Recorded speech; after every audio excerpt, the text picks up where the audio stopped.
न जाने कौन से गुण पर दया निधि रीझ जाते। सदन कसाई की कथा सुनिए। एक कसाई था, सदन कसाई। वो अपने तराजू में एक तरफ वो बाट रखते हैं ना, 5 किलो का 2 किलो का तराजू रखने वाले, वो कहीं से शालिग्राम भगवान ले आया और शालिग्राम भगवान को एक तरफ रखता था तराजू में, दूसरी तरफ मांस रखता था, जानवरों का मांस, उसको तोलता था। और जब मांस थोड़ा नीचे ऊपर होता तो ठाकुर जी जो शालिग्राम जी थे उनको उछाल उछाल के रखता था। एक बार एक संत जा रहे थे, नाक ऐसे बंद करके निकल रहे थे कसाई की दुकान। जैसी दृष्टि पड़ी, बोले कि ये तराजू तोल रहा था, तराजू पर जो बाट उछाला तो बाट नहीं, शालिग्राम जी थे। संत ने जैसी देखा, संत तो बड़े व्याकुल हो गए, बोले अरे राम राम राम राम राम, हमारे भगवान को देखो ये बाट बना करके और मांस तोल रहा है। संत मुंह बंद करके उसके पास गए, बोले भैया तेरे से एक प्रार्थना करें। बोले करो। हमारी बात मानोगे? बोले मानेंगे। बोले ये अपना ये जो तुमने ये तराजू के एक तरफ जो पत्थर से रख रखे हैं ना, वो वाला पत्थर हमको दे दो। बोले महाराज जी पत्थर को क्या ले जा रहे हो आप? बोले पत्थर नहीं है, ये हमारे भगवान शालिग्राम जी, इसको हमको दे दो। हाथ पांव जोड़ करके सदन कसाई से जैसे तैसे ठाकुर जी को लेकर के संत आ गए। गंगा जल में स्नान कराया, गंगा जल के बाद पंचामृत से स्नान कराया, शुद्ध जल से स्नान कराया, ठाकुर जी को इत्र लगाया, चंदन घिस करके चंदन लगाया, तुलसी की माला पहनाई, चांदी के सिंहासन पर ठाकुर जी को विराजमान किया, पीछे मसनद, अगल बगल में मसनद लगाई, सुंदर नैवेद्य 56 भोग ठाकुर जी का लगाया, अगरबत्ती जला करके संत कहने लगे भगवान इतने दिनों तक कसाई के यहां आप बड़े कष्ट में रहे, अब आप सुख से मेरे मंदिर में विराजो। रात में भगवान संत के सपने में आ गए, रोने लग गए। संत बोले क्या हो गया भगवान, आपको हमारी सेवा भाई नहीं? बोले सेवा तो हमारी दुनिया में हो रही है, पर वो सदन कसाई के तराजू में लुढ़कने में हमको बहुत आनंद आता है। वो जब तराजू तोलता है ना, तो उसके जब मैं उस पर तराजू पे जब ऐसे ऐसे लोटता हूं ना इधर उधर, और वो बीच बीच में मुझे उछालता हो रहा है, मुझको बड़ा अच्छा लगता है। वो है कसाई, बेचता मांस है, लेकिन वैसे हृदय का बड़ा पवित्र है। पता नहीं मुझे उसके प्रति आसक्ति हो गई है। आप सुबह कृपा करके मुझको उसी के पास छोड़ाओ। संत भगवान रात में ही उठे, मंदिर खोल करके बोले कैसे हो आप हैं? हमारे लिए इतने नियम बना रखे, इतनी शुद्धता से पूजा करो, ऐसे भोग लगाओ, ऐसे आरती करो, ऐसे अगरबत्ती दिखाओ, ऐसे इत्र लगाओ, इतना सब करो, ये करो वो करो, चांदी के सिंहासन पर वेद मंत्र सुनाओ, और खुद का मन अगर एक कसाई के यहां आ गया लुढ़कने में, तो वहां जाने को तैयार हो? इसलिए भैया सो ही सुहागन प्रिय जाही रीझ हैं, कैसा तेरा मेरा। आपके 56 भोग से नहीं रीझेंगे, मेरे षोडशोपचार से नहीं रीझेंगे, उनका रीझने का मन होगा तो कर्मा बाई की झूठी खिचड़ी खाने भी दौड़े आएंगे, बोले वो खानी है मुझको। इसलिए अपने आप को भाग्यशाली मानो कि ठाकुर जी आपके घर पे विराज रहे हैं, आपसे सेवा करा रहे हैं। वो रीझते हैं जिससे उसी को ही स्वीकार करते हैं। प्रेम में प्रभुता नहीं होती, प्रेम में प्रभुता भुलाई जाती है, तभी प्रेम होता है। और जहां प्रभुता देख करके प्रेम किया जाए वो प्रेम नहीं होता, वो आकर्षण होता है, वो तामसी प्रेम होता। प्रेम तो कहो ही नहीं उसको, वो आकर्षण है। ठाकुर जी ने इतनी लीलाएं की ब्रजमंडल में। बंधुओं एक बात कहें, हमारे प्रभु श्री राम ने कभी भी अपने भगवत तत्व को प्रकट नहीं किया। राम जी ने कभी भी ऐसा प्रकट करके नहीं दिखाया कि मैं भगवान हूं। वो सामान्य मानवों की तरह लीला करते रहे, और श्री कृष्ण ने हजारों बार प्रकट किया कि मैं भगवान हूं, ऐसी लीलाएं की, लेकिन फिर भी ब्रजवासियों ने इनको भगवान स्वीकार नहीं किया। क्योंकि प्रेम जहां अनंत हो जाता है ना, प्रेम की स्थिति ऊंची पहुंच जाती है, वहां हमारे प्रेमी के द्वारा किए गए विशिष्ट कार्य भी हमको स्वीकार नहीं होते। ये प्रेम का स्वभाव है, प्रेम का स्वरूप है।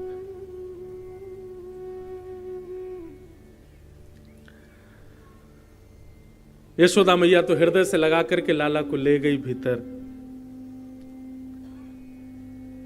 ठाकुर जी धीरे धीरे धीरे धीरे नैकौर बड़े भय, और अब 1 वर्ष के हो गए ठाकुर जी। 1 वर्ष के जैसे ही ठाकुर जी भय हैं, अब धीरे धीरे यशोदा मैया ऐसे उंगली लाल जी की पकड़ती हैं और पकड़ करके ऐसा खड़ा करती हैं और खड़े करके नेक नेक नेक चलवाती हैं। और जैसे ठाकुर जी 2-3 कदम चलें सो यशोदा मैया अपनी उंगली हटा देती है। ठाकुर जी ऐसे भुजा दोनों ऊपर रह जाती हैं और ठाकुर जी चलते हैं फिर ढूंढते हैं अब मैं कहाँ जाऊं, तो रोने लग जाते हैं। अब खड़े तो हो गए, आगे बढ़ूं कैसे, सो हिल हिल के ठाकुर जी गिर जाते हैं। फिर यशोदा मैया गोद में लेती है। ऐसी मधुर लीला चल रही है। अटारियों पर बैठ कर के गोपियां इस लीला का दर्शन कर रही हैं।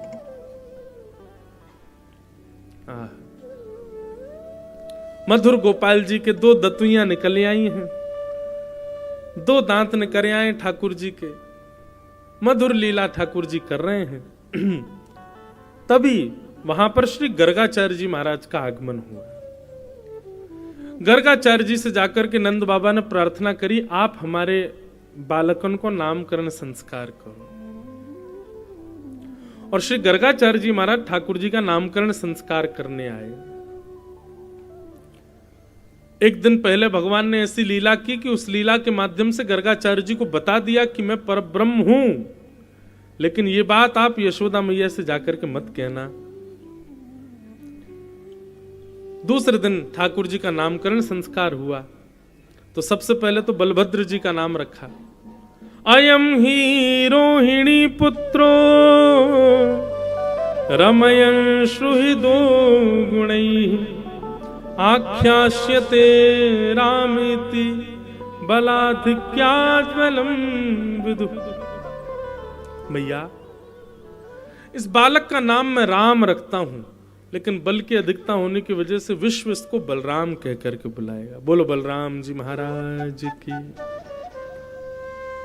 छोटे बालक का नामकरण जैसे ही गर्गाचार्य जी महाराज करने लगे तो कहते हैं 45 मिनट के लिए गर्गाचार्य जी की समाधि लग गई।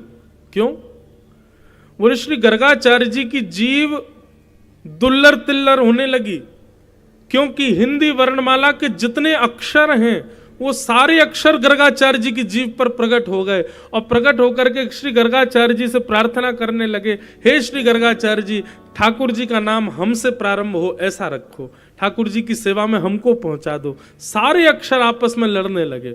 तब गर्गाचार्य जी ने बड़ी मुश्किल से अपनी जीव को शांत किया, सब अक्षरों को प्रणाम करते हुए कहा, हे मैया, जितनी भी वर्णमाला के अक्षर हैं हर अक्षर से आपके लाला का एक नाम होगा। बहुनि सन्ति नामानि रूपाणि च गुणस्यते। आपके लाला जैसे जैसे रूप धारण करेगा वैसे वैसे इसके नाम होंगे, जैसे जैसे गुण इसके प्रकट होंगे वैसे वैसे इसके नाम होंगे।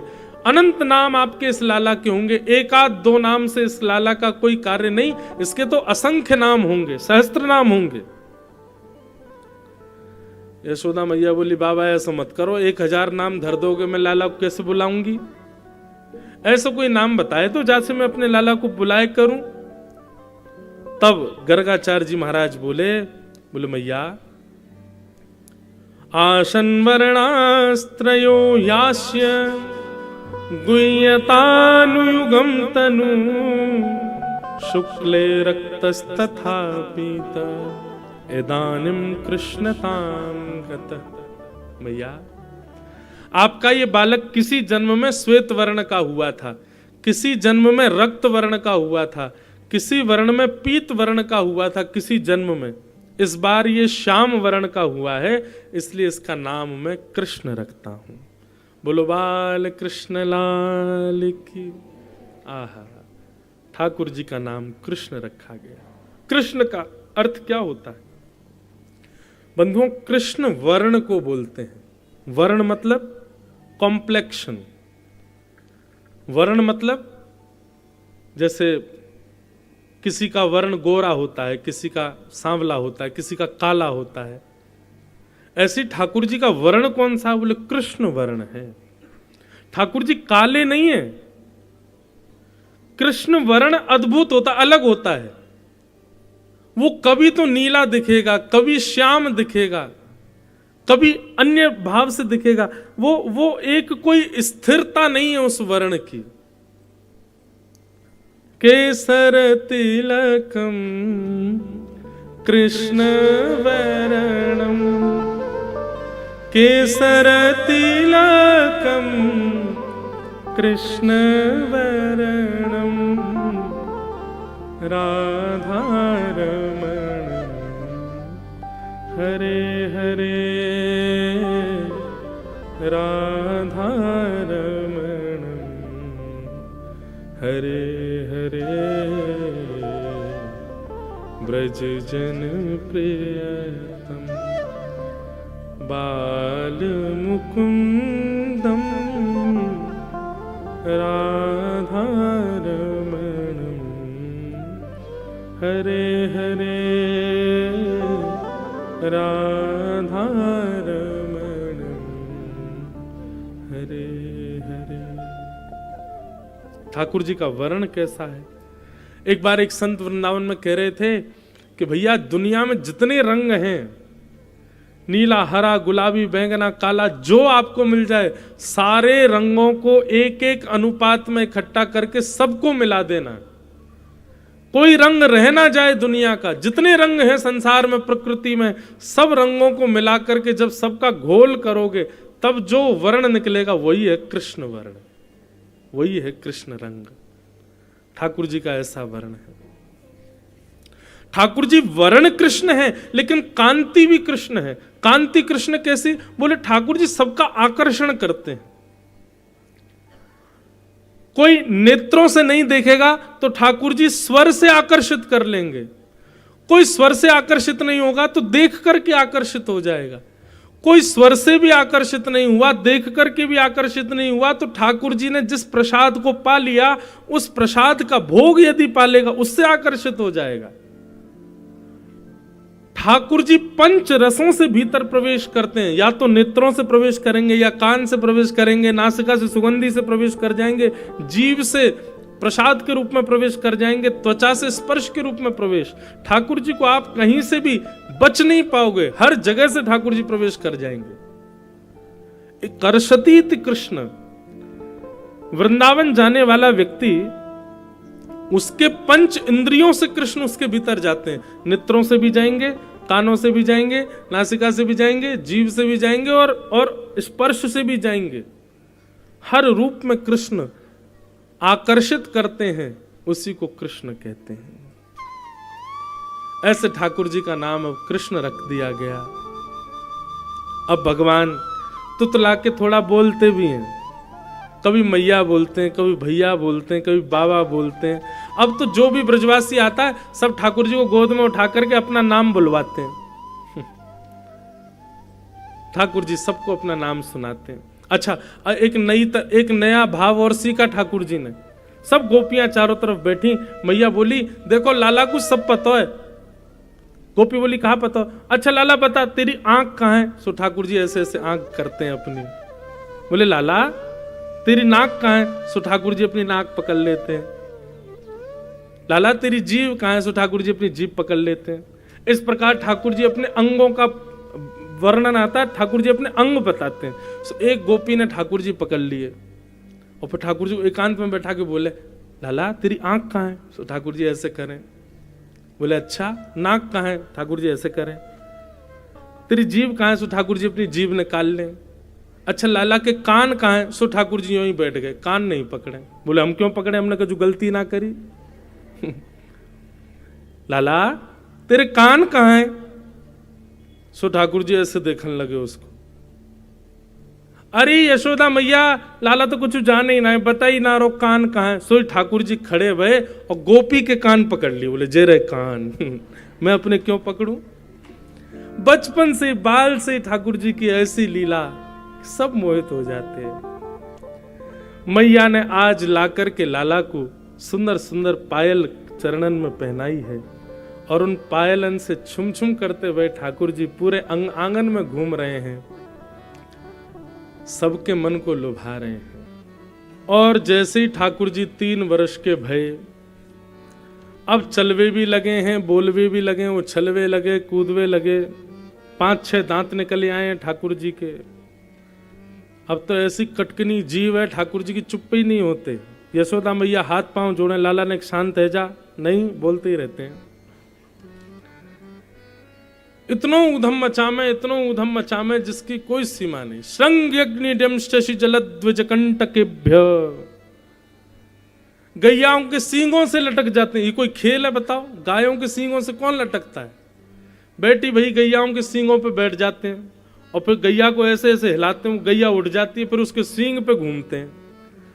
और गैया भी बड़ी चतुर, वो ठाकुर जी को जोर से वहीं ले जाती है जहां खूब सारा गोबर का ढेर लगा हो, और वहां जाकर के जैसे ही सर घुमाती है सोई ठाकुर जी कंठ भर गोबर में जाकर के धस जाते हैं। यशोदा मैया कहें लाला मुझे तो ऐसा लगा तो पूर्व जन्म को सुकर दीख है। ठाकुर जी के हाँ मैया, वो बड़ा अवतार भयो ना, जाने पृथ्वी की रक्षा करी, वो मेरो ही स्वरूप है, वो मैं ही तो हतो। ऐसे ठाकुर जी को उधम। कभी ठाकुर जी रोने लग जाते हैं। यशोदा मैया के लाला काय को रो रहा है? बोले मैया मेरे संग बहुत बड़ा अत्याचार भयो आज। यशोदा मैया बोली काय गो लाला? बोले हमारी गौशाला में गैया ने बछड़ा को जन्म दियो। अच्छा ठाकुर जी इतना सुंदर, देखो एक रूप स्वरूप देखना, ठाकुर जी को जैसी पता चल जाती है ना कोई गैया ब्यावे वारी है, तो ठाकुर जी नंद भवन में नहीं सोते हैं, वहीं सोते हैं गौशाला में, रात भर उसकी प्रतीक्षा करते हैं कब बछड़ा होएगा, बछड़ा होगा कि बछिया होएगी। और जैसे जन्म ले सो ठाकुर जी को गले से लगा ले, मेरो सखा आगो, अब याकू मैं चरावे जाए करूंगा। ठाकुर जी को इतनी इतनी प्रसन्नता होती है। और यशोदा मैया नंद बाबा के तो महाराज इतना दान करवाते हैं, जैसे कोई बालक जन्म ले घर में उत्सव होता है, ऐसे नंद भवन में 365 दिन उत्सव होते हैं। क्यों? 9 लाख गैया हैं भैया, कई बार तो एक एक दिन में 10-10 गैया ब्याह जाए, सबन के उत्सव है ना। ठाकुर जी रोने लगे मेरे संग बहुत बड़ा अत्याचार है गो मैया। यशोदा मैया बोली का अत्याचार भयो तेरे संग? हमारी गौशाला में गैया ने बछड़ा को जन्म दियो। मैया बोली तो वो तो रोज ही हूं मैं, बछड़ा बचिया तो रोज ही हूं मैं, अब या मैं आज का है गयो? बोले वो जैसे जन्म लियो मैया मैंने इतने सारे बछड़ा बचिया खिलाए, मैंने कभी ध्यान नहीं दियो, आज मैंने वह बछड़ा के होठ ऊपर करके वहां के दांत देखे। मैया बोली तो मैया वाके 3200 दांत जन्मते ही, और मैं 3 बरस को है वो 4 दांत निकल के आए। मैया मेरे संग बहुत बड़ा अत्याचार भयो। यशोदा मैया बोली लाला तू दूध ना पीवे, पूरे दिन मक्खन खावे, मक्खन चीकनो होवे सो दांत निकलते चिकनाट में पेट में चले जाए, दूध पिए कर। सो ठाकुर जी दूध को पात्र ले ले और पात्र लेकर के खूब दूध पीवे, फिर रोज वहां में मणि को एक दर्पण है, वहां में ठाकुर जी अपने दांत गिने कितने आ गए। ड्यमष्टि ये कोई मनगणंत नहीं है, लिखा है श्रृंग्यग्नि ड्यमष्टि। ठाकुर जी अपने दांत के पीछे रोते हैं, पूरा घर अधर कर देते हैं। श्रृंग्यग्नि ड्यमष्टि जल, ठाकुर जी जल में कूद जाते हैं और फिर जल में कूद के ऐसे बताएंगे जैसे मैं डूब रहा हूं, मैं तो डूब रहा हूं। जैसे ही नंद बाबा यशोदा मैया बलराम जी कोई भी लाला को अरे लाला डूबो डूबो, बाबा जल्दी बचा मैं डूब रहा हूं, जैसे ही नंद बाबा हाथ दें सोई नंद बाबा को भी गेर दें, यशोदा मैया को धक्का दे दें, सबन को नवाए दें। बोले मैया आज तू नहीं नहीं सवेरे ते बास आ रही तो मत हमें नवा दियो मैंने, ऐसा उधम मचा में। एक सूरदास जी का पद है, एक दिन ठाकुर जी सवेरे सवेरे मैया लाल जी को इतने भाव से सजाती है, यशोदा मैया रात्रि में ही ठाकुर जी की पीतांबरी निकालेगी, ठाकुर जी की बढ़िया सुंदर सिल्क की धोती निकालेगी, ठाकुर जी के आभूषण निकालेगी। मैया स्वयं तो पहने साधारण आभूषण, ठाकुर जी को लाखों के बढ़िया बढ़िया आभूषण पहनाती है यशोदा मैया। सुंदर ठाकुर जी की कंघी बनावे, वहां से ऐसे बैनी गूथ दे, ऊपर सिर पे ऐसे बाल बांध के घुंघरा ले और वहां पर मोर पीछ लगावे, ठाकुर जी के आंखन में काजल लगावे, कानन में कुंडल पहनावे, बहुत सुंदर सजाती है यशोदा मैया। लेकिन लाला से रोज एक ही बात कह, देख तू श्रृंगार तो तू बिगाड़ेगो, तू मानेगो नहीं, लेकिन ये आभूषण जैसे सवेरे वैसे चाहिए शाम तक मुंह को। तो ठाकुर जी और कोई को ध्यान रखें नहीं रखें, लेकिन अपने आभूषण को बचाए रखें। यहाँ तो याद ये बगल बंद जो नीचे गिर रही है तो आप पकड़ लेंगे, कभी यहाँ की पकड़ के रहेंगे, कभी इन्हें बोले यशोदा मैया ने हो कहिए तू कछु कर, लेकिन इन्हें संभालियो। और लाला को नजर नहीं लगे या हमारे यशोदा मैया एक सुंदर सी कारी सॉल ठाकुर जी को ऐसे कमर पे बांध दे, वही को कारी कमली के ठाकुर जी को बांध दे। ठाकुर जी रात्रि में सब ग्वाल बालन के संग खेल खाल के आए। यशोदा मैया आके एक एक चीज पूछा, हाँ लाला कानन के कुंडल, बोले जे रहे मैया, कौंदनी जे रही मैया, गले के हार, बोले जे रहे, सब चीज है, कड़ूला आदि सब है। लाला तेरी कारी कमरी कहां है? ठाकुर जी देखे वो तो रह गई दिखे कहीं पे। अब सूरदास जी वर्णन कर रहे हैं कि ठाकुर जी अपनी कारी कमली कैसे बता रहे हैं कहां गई।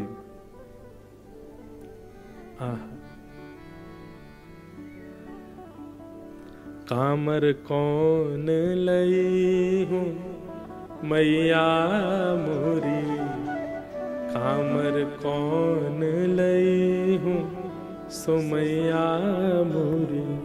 मैया मैं बताऊं मेरी कामर कहां गई? बोले कहां गई? बोले गाय चरावन जात वृंदावन, गाय चरावन जात वृंदावन।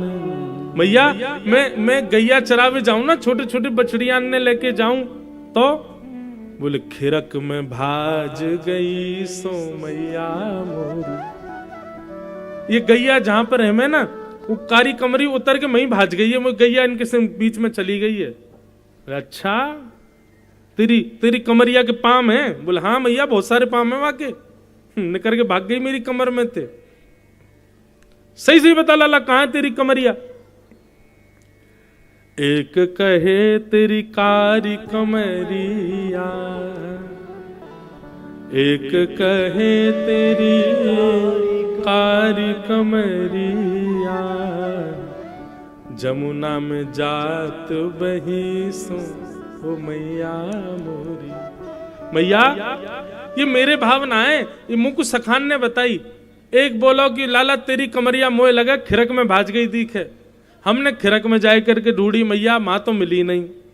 तब दूसरे सखा ने बताई, बोले लाला तू जमुना जल को पान कर रहा हो ना, वह समय तेरी कारी कमरिया और जो है का उतर के जमुना जी में बह गई है। जमुना में जात बही सो ओ मैया मोरी।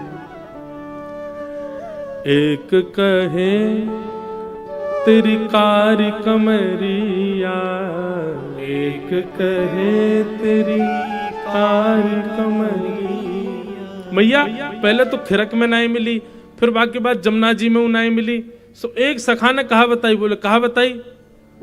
एक कहे तेरी कामर देखी, एक कहे तेरी कामर देखी। बोले कहां गई? बोले गैया खाए गई सो मैया मोरी। मैया एक ग्वाला बता रहा खिरक में भाज गई, एक ग्वाला कह रहा जमुना जी में बह गई, और एक बोलो गैया खा गई दिखे। भूख लगी बाकू से मेरी कमरिया उतारे करके खाई गई।